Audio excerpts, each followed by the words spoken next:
এক জঙ্গলে এক বাঘ বাস করত। বাঘটি ছিল ভীষণ অহংকারী আর হিংস্র।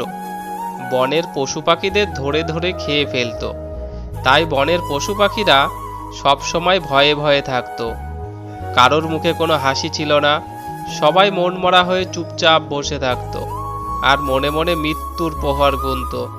না জানি বাঘ এসে কখন কাকে খেয়ে ফেলে।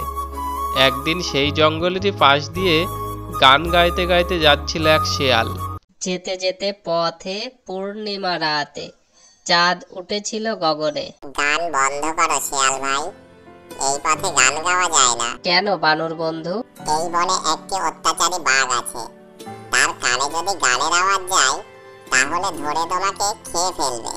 বানরের কথায় শেয়াল কান না দিয়ে সে গান গাইতে গাইতে আবার চলল।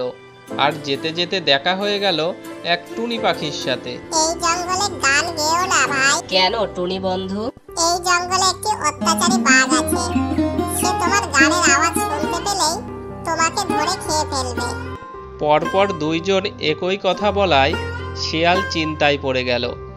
সে একটু থেমে ভেবে দেখল, সত্যিই তো এ জঙ্গলে কোনো পশু পাখি লাফালাফি করে না, দৌড়ঝাঁপ করে না, কোনো পাখি তার বাসায় কিচিরমিচিরও করে না, গানও গায় না। সব কিছু যেন শুনশান আর নীরব।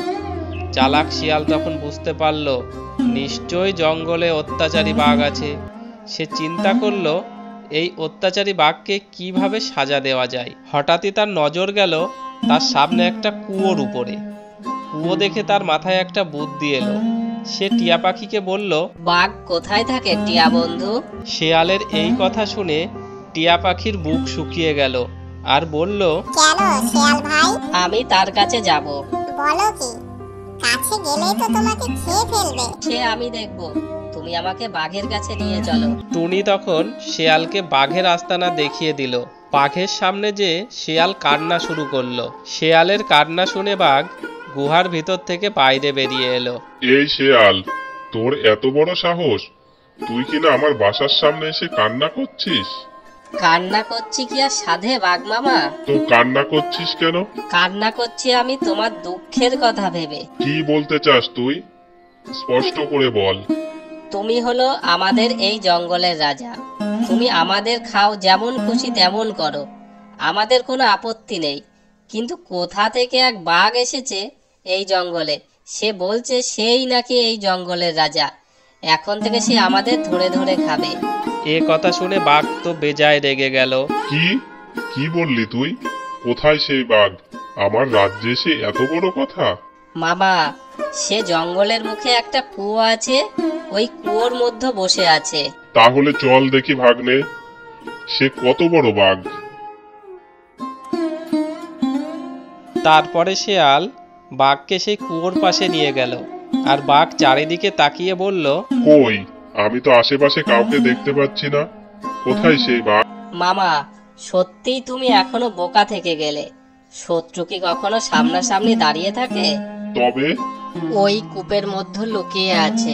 শেয়ালের কথা শুনে বাঘ গেল সেই কুয়োর কাছে। কুয়োটি ছিল অনেক গভীর আর অনেক জল ভর্তি। কুয়োর কাছে দাঁড়িয়ে বাঘ তাকালো কুয়োর দিকে।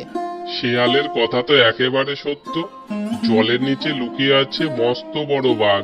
বাঘ তো অন্য একটি বাঘকে দেখে সে রেগে মেগে হয়ে গেল আগুন। কে তুমি? সাথে সাথে জলের নিচের বাঘটিও বলে উঠল, কে তুমি? কি এত বড় সাহস আমার মুখে মুখে তর্ক?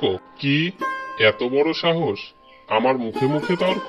বাঘ আরো রেগে গেল আর সে নিজেকে আর সামলাতে পারল না। দাঁড়া, তোকে আমি দেখাচ্ছি মজা। এই বলে বাঘ কুয়োয় দিল এক ঝাঁপ। কুয়োর মধ্যে আসলে কোনো বাঘই ছিল না। বোকা বাঘ কিছু বুঝতে না পেরে জলে ঝাঁপ দিয়ে পড়ল এবং হাবুডুবু খেয়ে সেখানেই মারা গেল। এদিকে জঙ্গলের পশু পাখিরা খুবই খুশি হলো। তাদের মনে আর কোনো ভয় রইল না। আনন্দে তারা জঙ্গলে বসবাস করতে লাগলো। বন্ধুরা, তোমাদের যদি ভিডিওটি ভালো লেগে থাকে তাহলে অবশ্যই ভিডিওটি লাইক করবে আর চ্যানেলটি সাবস্ক্রাইব করে আমাদের পাশে থাকবে।